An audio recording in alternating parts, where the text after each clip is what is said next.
نن د اسلامي کال اولنۍ میاشت محرم الحرام ده او د دې سره اسلامي کال هم بدل شو 1445 هجری چې دی هغه شروع شوله.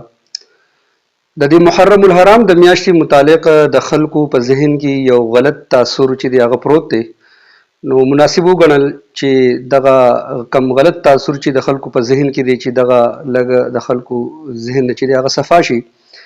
او غلط تاثر یا غلط رسم دا دی چې د محرم الحرام په میاشت کې ودونه وغیره کول دا ټیک نه دي، او نعوذ بالله دې ته چې د میاشت ته د نحوست نسبت کوي او هغه په دې وجه باندې چې په دې میاشت کې د کربلا واقعه مخې ته راغلې وه، او بیا په دې کې نواسه رسول او د حضرت علی رضی الله تعالی عنه او د حضرت فاطمه رضی الله تعالی عنها لخت جگر حضرت حسین رضی الله تعالی عنه هغه شهادت حاصل کړی وو او شهید شوی وو. نو چونکې حضرت حسین رضی الله تعالی عنه په دې میاشت کې شهید شوی دی، نو خلک دا وایي چې دا خو د غم میاشت ده او د غم په میاشت کې ودونه وغیره کول دا ټیک نه دي. نو د دې خو جواب دا دی چې حضرت حسین رضی الله تعالی عنه ته الله تعالی د شهادت یو لوی مقام ورکړی وو،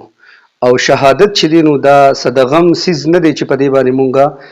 غم چې دی هغه اختیار کو، بلکې شهادت دا خو ډیره لویه مرتبه ده او دا د خوشحالۍ سیز دی چې الله تعالی په شهادت باندې کم مقام ورکوي، د هغې اندازه به چې دی نو هغه بیا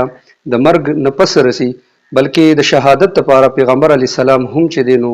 خواهش او ارزو کړي و چې الله تعالی ماته د شهادت مرګ راکړي، یا دغه شانتې نور صحابه کرام ټول به چې دی نو دا یو خواهش و. نو په دې وجه باندې چې په محرم الحرام کې حضرت حسین رضی الله تعالی عنه چې دی شهید شوی دی او دا د غم میاشت نو په دې وجه باندې چې دی نو ودونه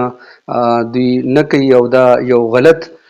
رغه ګڼي، بلکې دوی وایي چې په دې میاشت کې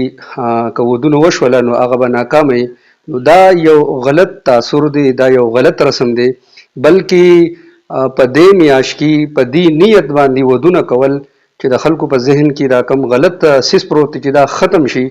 نو زویمه چې په دې باندې به الله تعالی بیا ډیر غټ اجر ورکوي چې دا یو غلط رسم ماتولو دپاره خلک په دې میاشت کې ودونه کوي چې د خلکو د ذهن نه چې دا خبره چې دا ختم شي. نو بالکل د محرم په میاشت کې هیڅ قسمه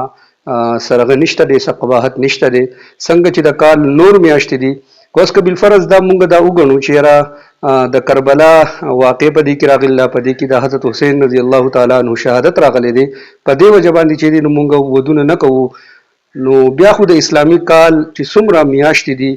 هره میاشت به داسې نه وي تېره شوي چې په هغې کې به د صحابه کرامو شهادت چې دی هغه نه وي واقع شوي. نو بیا به د ټول کال په میاشتو کې به چې دی نو مونږ خپل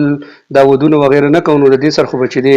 دا نظام نه چلیږي. دا ټولې د الله تعالی یو شانتې میاشتې دي او پر ټولو میاشتو کې الله تعالی ډېر اوچتو خلکو ته شهادتونه ورکړي دي. نو شهادت دا د غم سیز نه دی، دا د خوشحالۍ خبره ده. بالکل په دې څنګه چې په نورو میاشتو کې مونږ خپل خادیانې منوو، په دې محرم په میاشت کې هم بالکل خپل ودونه چې دی هغه خلک کولی شي، او هیڅ قسمه د نحوست خبره نه ده، هیڅ قسمه چې دی نو څه د غلط سیز نه دی، بالکل دا جایز دی او درست دی.